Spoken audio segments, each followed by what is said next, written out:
সুপ্ৰভাত জনালে সকলোৱে চাহ খালেনে বাৰু আমি চাহ খাই বৈ এয়া দৌলগোবিন্দ মন্দিৰলৈ বুলি যাবলৈ ওলালোঁ ৰেডি হ'লোঁ আৰু বাকীবোৰ ওলাই আছে এই যদি তিলিকি ওলাই আছিলে সোমাই গ'ল বাই আপোনালোককো দেখাম কেনেকুৱা আছে আগৰ নিচিনাই হৈ আছে নে এতিয়া অলপমান বেলেগ হৈছে কিজানি মই যিহেতুকে গাভৰুতে আহিছিলোঁ আজি আকৌ প্ৰথমবাৰ যাব ওলাইছোঁ এইটো লগত দুবাৰ হ'ব দৌলগোবিন্দ মন্দিৰলৈ যোৱা জাষ্ট এনেকুৱা হৈছে বাৰু ৰেডি হ'লোঁ আৰু দেহা হাই কৈ দিয়া মা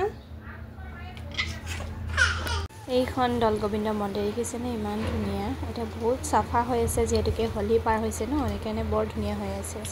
আমি আহি পালোঁ জাষ্ট আৰু এতিয়া চাকিটো জ্বলাই লওঁ ইফালে মোৰ চাকি জ্বলাই হৈ গ'ল আৰু জ্বলাই কৰি ওলাই আহিছোঁ বাহিৰলৈ যিহেতুকে আকৌ ভিতৰলৈ সোমাব লাগিব ফুলখিনি লৈ আৰু ইয়াতে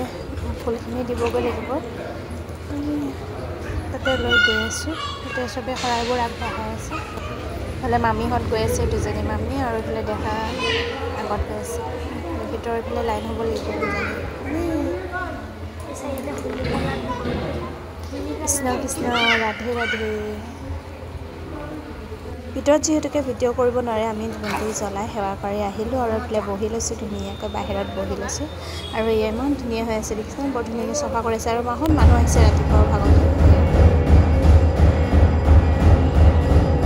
ইমান সময় নামঘৰ দবা কৈছে বুকু ধপধপাই গৈছে আৰু এইফালে প্ৰসাদ ল'বলৈ কিনে লাইন দেখিছেনে বাৰু